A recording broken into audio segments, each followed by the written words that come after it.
Hello dear students, welcome back in my YouTube channel physics and nature.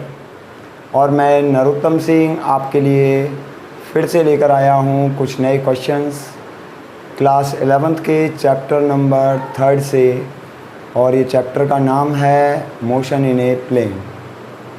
तो जैसा कि बेटा हम क्वेश्चन कर रहे थे, हमने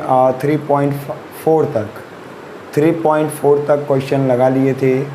उम्मीद करता हूँ आपको अच्छे से समझ में आए होंगे, आपने वीडियो देख लिए होंगे। तो जितना हो सके ज़्यादा से ज़्यादा क्वेश्चंस लगाइए और जो भी आपके डाउट्स हैं वो हमारे कमेंट में छोड़ दीजिए। डाउट्स के लिए हम हैं ना आपके साथ, हमेशा आपके साथ हैं। और जब भी आपको कोई दिक्कत आती है, कोई समस्या आती है, तो आप जो भी डाउट्स हैं वो हमारे कमेंट्स में छोड़ सकते हैं। हम उनको या तो वीडियोज़ के ज़रिए या फिर फ़ोन कॉल के ज़रिए बिल्कुल क्लियर करने की कोशिश करेंगे। तो जितना हो सके बेटा ज़्यादा से ज़्यादा हमारे चैनल को देखिए, ज़्यादा से ज़्यादा हमारे वीडियोज़ को कंप्लीटली देखिए। और जो भी आपके डाउट आएंगे, श्योर मैं कह रहा हूँ कि आप जो भी हमारे लिए अगर कमेंट में छोड़ोगे, जो भी टॉपिक छोड़ोगे, हम उस टॉपिक से रिलेटेड आपके लिए वीडियो लेकर आएंगे और उस टॉपिक को क्लियर करने की आप कोशिश करेंगे। तो बेटा अब हम स्टार्ट करते हैं अपना नेक्स्ट जो एक्सरसाइज है, नेक्स्ट जो क्वेश्चन है वो है अपना 3.5।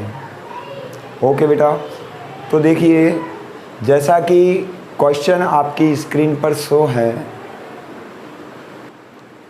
तो बेटा क्वेश्चन आपकी स्क्रीन पर शो है और मैं भी एक बार देख लेता हूँ क्वेश्चन क्या है।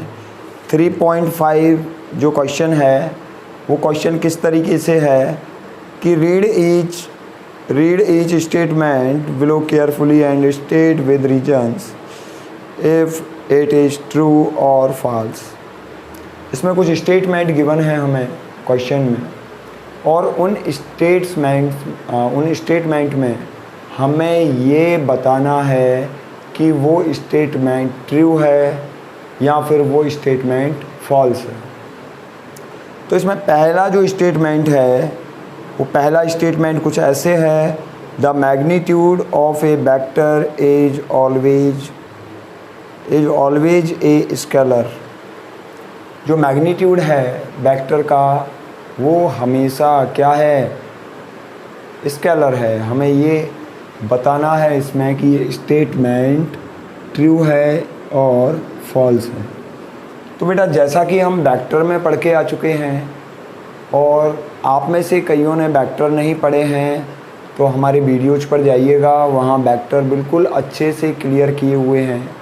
पहले वेक्टर पढ़ के आइएगा, उसके बाद यहाँ इस क्वेश्चन को लगाइएगा। क्वेश्चन नंबर 3.5 का पार्ट ए है और वो हमसे क्या पूछ रहा है कि जो मैग्नीट्यूड है वेक्टर का वो क्या स्केलर होता है या फिर स्केलर नहीं है। तो ये बेटा ये जो है ये ट्रू है, क्योंकि मैग्नीट्यूड जो होता है वेक्टर का वो ऑलवेज क्या होता है, स्केलर। तो रीजन भी हम क्या लिखेंगे, because the magnitude of vectors is always scalar, so this statement is true. ये जो स्टेटमेंट है वो क्या होगा, ट्रू होगा। ठीक है बेटा, रीजन क्या दोगे, because the magnitude of vector is always positive और स्केलर। बी पार्ट जैसा कि स्क्रीन पर शो है, बी पार्ट में क्या पूछा है, each component of A vector is always a scalar. ये कह रहा है कि जो ईच कंपोनेंट है वेक्टर का, हर वेक्टर का जो कंपोनेंट है वो ऑलवेज क्या है, वेक्टर होगा। वो ऑलवेज स्केलर होगा। सॉरी, क्वेश्चन में पूछा है कि वो क्या हमेशा ऑलवेज स्केलर रहने वाला है या फिर वो वेक्टर रहेगा। तो वही हमने वेक्टर्स में पढ़ा है कि कोई भी जो वेक्टर होता है अगर उसको हम डिवाइड करें, जैसे मान लीजिए ये कोई वेक्टर है, कौन सा वेक्टर है, ए वेक्टर, और उस वेक्टर को हम इस तरीके से रिप्रेजेंट कर रहे हैं। किस तरीके से? उस वेक्टर को मैं ऐसे रिप्रेजेंट करता हूँ। वेक्टर जो है वो कौन सा है, वो ए वेक्टर है। तो इसका जो मैग्नीट्यूड है वो ऑलवेज स्केलर होगा या नहीं होगा, तो ऐसा गलत है। इसका जो कंपोनेंट्स जो होंगे वो भी वेक्टर होते हैं। जैसे ए वेक्टर का जो कंपोनेंट है अलोंग टू एक्स एक्सिस, उसको हम रिप्रेजेंट करेंगे किससे, ए एक्स वेक्टर से। और ये क्या है, ये वेक्टर क्वांटिटी है। इसका जो वर्टिकल कंपोनेंट है उसको हम रिप्रेजेंट करेंगे बाय ए वाई वेक्टर, और this component is also in vector, this component is a vector. तो जो भी वेक्टर है उसके जो दोनों कंपोनेंट्स होते हैं वो हमेशा क्या होते हैं, हमेशा वेक्टर होते हैं। क्लियर है बेटा? तो ये जो स्टेटमेंट इसका होने वाला है बी जो स्टेटमेंट है ये क्या होगा, ये फॉल्स होगा। इसका बी स्टेटमेंट क्या हो जाएगा, ये फॉल्स हो जाएगा, क्योंकि जो वेक्टर है, जो वेक्टर होते हैं उनके कंपोनेंट कभी भी स्केलर नहीं होते। सी जो पार्ट है वो कह रहा है the total path length is always equal to magnitude of displacement vector of a particle.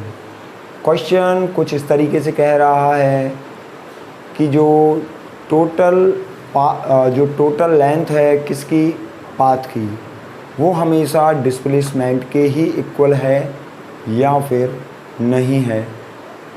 तो भाई हमने पढ़ा है डिस्प्लेसमेंट में और किस में, टोटल पाथ ऑफ लेंथ में, दोनों के बारे में हमने पढ़ा है कि यदि कोई ऑब्जेक्ट है, if any object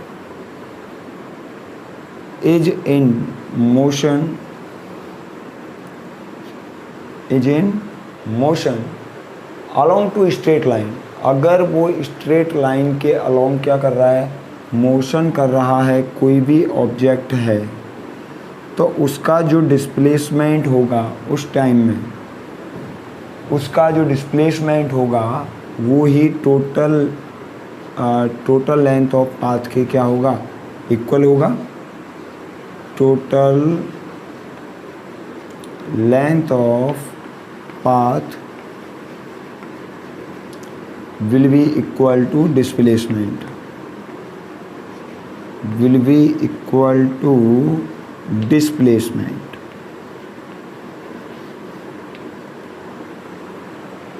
If object is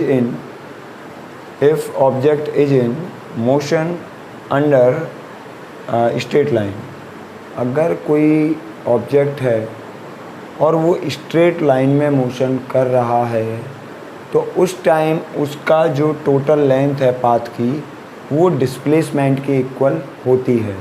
लेकिन ये हर मोशन के लिए अप्लाई नहीं होता, इसलिए हम ये कह सकते हैं दिस स्टेटमेंट इज फॉल्स। ये जो स्टेटमेंट होगा वो कैसा होगा, वो फॉल्स होगा। क्यों होगा? क्योंकि हमेशा ऐसा नहीं होता कि जो टोटल लेंथ ऑफ पाथ है वो डिस्प्लेसमेंट की क्या हो, इक्वल हो। इसीलिए इस स्टेटमेंट को हम फॉल्स कह सकते हैं। ठीक है बेटा? नेक्स्ट जो इसका स्टेटमेंट है उसको पढ़िए। नेक्स्ट स्टेटमेंट क्या कहता है, the average speed of a particle means कोई भी पार्टिकल है और उसकी एवरेज स्पीड, उसके बारे में कह रहा है। Average speed of a particle define as total path length divided by time taken to cover the path is either greater और equal to, is either greater और equal to the magnitude of average velocity over the same interval of particle। तो question क्या कह रहा है, question इस तरीके से कह रहा है कि कोई पार्टिकल क्या कर रहा है, मोशन कर रहा है, और इस मोशन में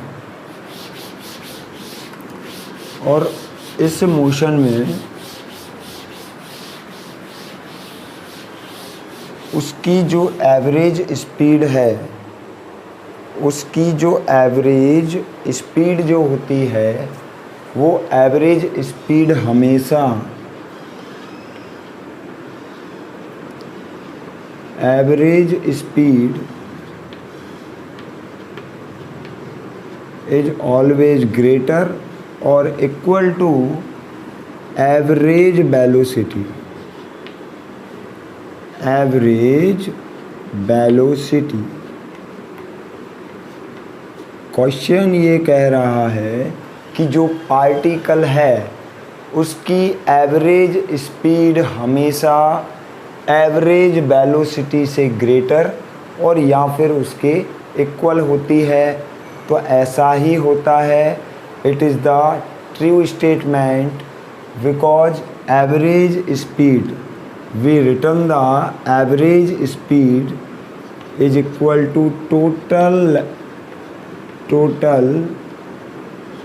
length of path, total length of path divided by क्या लिखते हैं, टाइम इंटरवल। ये एवरेज स्पीड लिखी जाती है। Total length of path upon time interval को हम क्या लिखते हैं, एवरेज स्पीड लिखते हैं।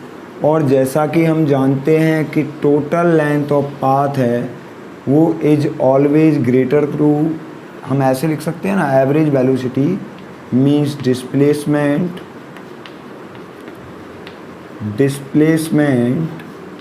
Upon time interval.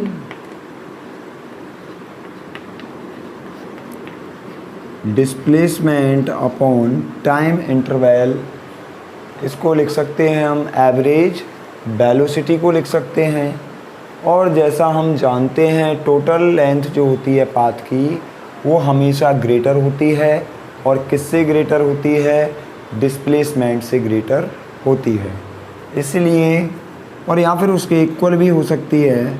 तो ये रिलेशन सही रहेगा, total length of path will be greater और equal to average speed of particle will be equal and greater to average velocity. तो ये जो है एवरेज स्पीड वो हमेशा एवरेज वेलोसिटी से क्या रहेगी, ग्रेटर रहेगी। क्लियर है बेटा। तो ये तो थे डी, इसका जो डी पार्ट था क्वेश्चन का ये था। इसलिए इसको हम क्या लिख सकते हैं, ये जो स्टेटमेंट होगा ये ट्रू होगा। This statement is true because total length of path is always greater और equal to displacement. So average speed will be always greater और equal to average velocity. Clear है बेटा। इसके बाद हम चलते हैं स्टेटमेंट क्वेश्चन नंबर ई की तरफ। इसमें जो ई पार्ट है, ई पार्ट कुछ इस तरीके से है कि 3 vectors not lying in a plane, कोई भी 3 वेक्टर्स हैं और वो एक प्लेन में नहीं हैं, can never add up to give a null vector. वो कभी भी ऐड होकर हमें एक नल वेक्टर प्रोवाइड नहीं करा सकते। तो ये क्या है, ये ट्रू है। ट्रू इसलिए है क्योंकि अगर मैं कोई भी 2 वेक्टर्स हैं अपने, उन 2 वेक्टर्स का अगर मैं रिजल्टेंट फाइंड आउट करूं, जैसे मान लीजिए ये p वेक्टर है, ये q वेक्टर है, तो इन दोनों का रिजल्टेंट इसी प्लेन में इस तरीके से आएगा और ये रहेगा r वेक्टर। और थर्ड जो कोई वेक्टर है वो इस प्लेन में नहीं है, तो वो वेक्टर इस वेक्टर से कैंसिल नहीं हो सकता, क्योंकि इस वेक्टर की डायरेक्शन ऐसे होगी और उस वेक्टर की डायरेक्शन ऐसे आउटवर्ड या फिर इनवर्ड होगी, क्योंकि वो अलग प्लेन में है। क्योंकि वो किस में है, वो किसी अलग प्लेन में है। तो इन दोनों का जो रिजल्टेंट है, इन दोनों वेक्टर्स का रिजल्टेंट उस वेक्टर को कैंसिल नहीं कर सकता, उस वेक्टर के मैग्नीट्यूड को कैंसिल नहीं कर सकता। इसलिए हम ये कह सकते हैं कि अगर कोई भी वेक्टर हैं और वो एक प्लेन में नहीं हैं, तो उनका जो रिजल्टेंट है वो जीरो नहीं हो सकता, क्योंकि जो थर्ड इन दोनों जो भी कोई दो वेक्टर्स हैं उनका जो भी रिजल्टेंट आएगा वो उनके ही प्लेन में होगा, और तीसरा जो वेक्टर है वो उस प्लेन से थोड़ा अलग प्लेन में होने के कारण ये जो इन दोनों का रिजल्टेंट है वो उनको कैंसिल नहीं कर पाएगा। इसलिए ये जो स्टेटमेंट है वो कैसा रहेगा, वो ट्रू रहेगा। तो बेटा उम्मीद करता हूँ आपको ये क्वेश्चन अच्छे से समझ में आया होगा, और बने रहिएगा हमारे YouTube चैनल पर, और ज़्यादा से ज़्यादा चैनल को शेयर कीजिए, इसको लाइक कीजिए, सब्सक्राइब कीजिए, ताकि और भी स्टूडेंट्स इस चैनल का फ़ायदा उठा सकें। तो फिर मिलते हैं नए क्वेश्चन के साथ नए वीडियो में। तब तक के लिए हमारे चैनल को देखते रहिए, ज़्यादा से ज़्यादा शेयर कीजिए।